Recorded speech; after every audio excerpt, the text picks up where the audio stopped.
Hello guys, Pakistan में 1 kg edible oil की price है 488 और रोटी बनाने की व्हीट आटा की प्राइस है 140 रुपीस। सिर्फ यही नहीं, फ्रूट्स, घी, मीट, मिल्क, इन सब के रेट बढ़ रहे हैं और ये मिल भी नहीं रहे हैं। लोग इन चीज़ों के लिए लड़ रहे हैं और ट्रकों के पीछे भाग रहे हैं। क्यों ऐसा सिचुएशन पाकिस्तान को आया है? इस सिचुएशन के पीछे रीजंस क्या हैं और कैसे इस सिचुएशन से पाकिस्तान निकल सकती है? इस सिचुएशन से हम इंडियंस क्या सीखना चाहिए? चलो जानते हैं इस छोटी सी वीडियो क्लिप में। हमारी स्टोरी शुरू होती है पाकिस्तान की रुपये को डॉलर से कंपेयर करने से। $1 की वैल्यू पाकिस्तान रुपए में 227 रुपीस होती है। अब ये वेबसाइट को देखिए। ये वेबसाइट पाकिस्तान गवर्नमेंट का ऑफिशियल साइट है। इसमें क्लियरली दिखता है पाकिस्तान की फूड की प्राइसेस कैसा है। इस वेबसाइट का लिंक मैं नीचे डिस्क्रिप्शन में दे दूंगा, आप चाहे तो जाके देख सकते हैं। पाकिस्तान की इस सिचुएशन के पीछे मेनली 3 रीजंस है। First one, imports and exports. Normally किसी भी देश एक दूसरे से हेल्प कर लेती है और इंपोर्ट एक्सपोर्ट भी कर लेती है। उनके देश में किसी चीज की कमी पड़ी तो दूसरे देशों से इंपोर्ट कर लेते हैं और किसी प्रोडक्ट ज्यादा है तो दूसरे देशों को एक्सपोर्ट करते हैं। हमारा इंडिया की एग्जांपल ले लीजिए। हमारा इंडिया अरब कंट्री से पेट्रोलियम प्रोडक्ट्स को इंपोर्ट कर लेते हैं और fruits, edible oil, plastic and organic chemicals को एक्सपोर्ट करते हैं। ये सारा एक्सपोर्ट इंपोर्ट के ट्रांजेक्शन डॉलर्स में होते हैं क्योंकि डॉलर एक इंटरनेशनल करेंसी है। अब एक बार पाकिस्तान के इंपोर्ट्स और एक्सपोर्ट्स पर ध्यान देते हैं। पाकिस्तान एक्सपोर्ट्स से ज्यादा इंपोर्ट कर लेती है। 2021 में पाकिस्तान एक्सपोर्ट्स की वैल्यू देखे तो $34 बिलियन है। यहीं पर इंपोर्ट्स की वैल्यू देखे तो $69 बिलियन है। पाकिस्तान एक्सपोर्ट से ज्यादा इंपोर्ट कर लेती है, एक्सपोर्ट की वैल्यू के डबल में इंपोर्ट कर लेती। इन इंपोर्ट में से ज्यादा चाइना से कर लेती है, वो भी $20 बिलियन।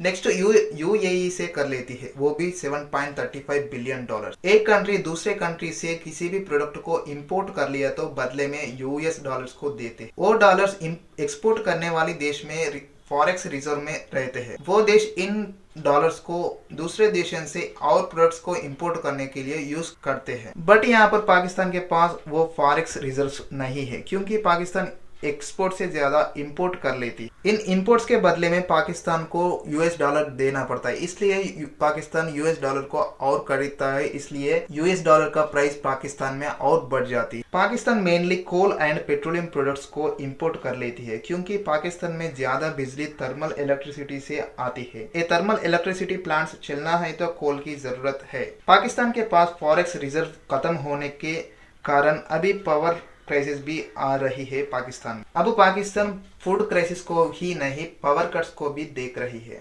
पाकिस्तान के पावर क्राइसिस के कारण पाकिस्तान गवर्नमेंट ये अनाउंसमेंट किया है कि वेडिंग हॉल्स एंड सुपरमार्केट सारे बिजनेसेस शाम होते ही बंद करना बोल के। पाकिस्तान के डिफेंस मिनिस्टर ने एक प्रेस मीट में ये कहा है कि पावर को बचाना चाहिए। हम कैबिनेट में लाइट्स को बंद कर रहे हैं और हमारा मीटिंग्स भी सनलाइट में ही हो रहे हैं। और भी कई वादे पाकिस्तान गवर्नमेंट कैबिनेट मीटिंग में किए हैं इस क्राइसिस को लेकर। ये एक्सपोर्ट्स इंपोर्ट्स भी नहीं, पाकिस्तान दूसरे देशों से पाकिस्तान में डेवलपमेंट करने के लिए लोन्स भी ले लिए थे। उन सारे लोन्स की वैल्यू लगभग $274 बिलियन की है। ये लोन्स लगभग पाकिस्तान की नेशनल जीडीपी में 79% है। किसी भी देश लोन को लेना ही नहीं, उस लोन को इंटरेस्ट के साथ रिटर्न भी करना है। फॉर एग्जाम्पल, एक आदमी एक साल में 1 लाख रुपए कमाता है, उसमें से 80,000 रुपीज लोन को रिटर्न करने के लिए ही गया। तो अब पाकिस्तान की सिचुएशन भी ऐसा ही है। इन लोन्स को आने वाले 10 ईयर्स में भी रिटर्न कर सकते हैं, बट इस 10 ईयर्स में किसी भी देश के पास से लोन नहीं लेना चाहिए। चलो अब सेकंड रीजन पर आते हैं, पाकिस्तान की पॉलिटिक्स। पाकिस्तान भी हमारा इंडिया की तरह 1947 अगस्त 15 को इंडिपेंडेंट हुआ। 1947 से लेकर अभी तक किसी भी प्राइम मिनिस्टर उनका टर्म पूरा नहीं किया है। पाकिस्तान में 1970 में जनरल इलेक्शंस होना शुरू हुआ है। किसी भी देश में एक गवर्नमेंट उनके टर्म से ज्यादा साल रूल में रहे तो कुछ ना कुछ तो डेवलपमेंट कर सकती है। बट पाकिस्तान की सिचुएशन अलग है, वहां पर ऐसा कभी नहीं हुआ। सारे पॉलिटिकल पार्टीज इलेक्शंस में शामिल होते हैं और लोगों को फ्री बाइस ऑफर करते हैं, सब्सिडीज ऑफर करते हैं और जीत जाते हैं। किसी रीजन के कारण बीच में ही रूलिंग से उतरना पड़ता है। पिछले बार भी इमरान खान को नो कॉन्फिडेंट मोशन पास करके गवर्नमेंट से गिरा दिया है, इसलिए पाकिस्तान में चीजों का प्राइस असली रेट से सब्सिडी में कम रहता है, कम मिलते हैं। अब पाकिस्तान में ये सब्सिडीज को भी कम कर रहे हैं। अब पेट्रोल पाकिस्तान में 209 रुपीज पर लीटर है, इससे पहले 170 रुपीज के आसपास था। अब तीसरा रीजन पर आते हैं, पाकिस्तान फ्लड्स।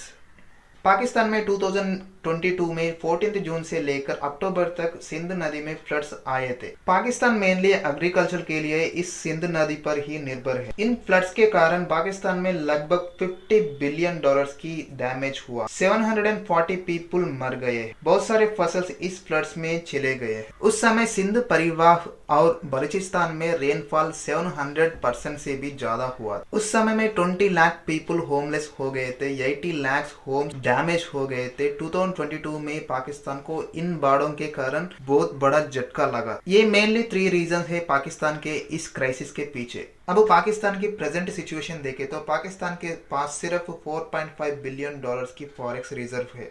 देश की जनता भूखा नहीं मरना है तो दूसरे देशों से इंपोर्ट करना ही है, इसलिए पाकिस्तान दूसरे देशों से मदद मांग रही है और लोन्स लेने की रिक्वेस्ट कर रही है। पाकिस्तान की इस सिचुएशन को देखकर बहुत सारे कंट्रीज हेल्प करने के लिए सामने आ रहे हैं। सब कंट्रीज मिलकर लगभग $8 बिलियन लोन देने की तैयारी कर रहे। अब इस पाकिस्तान क्राइसिस से हम इंडियंस क्या सीखना है? हम इंपोर्ट्स को कम करना है और एक्सपोर्ट्स पर ज्यादा ध्यान देना है। ग्लोबल की एक्सपोर्ट्स की रैंक देखे तो चाइना फर्स्ट नंबर पे है, इंडिया 11th रैंक पर है, पाकिस्तान 55 रैंक पर है। हमारे सिटीज को अच्छी तरह बिल्ड करना चाहिए और डैम्स एंड रिवर्स को अच्छी तरह यूज करना चाहिए।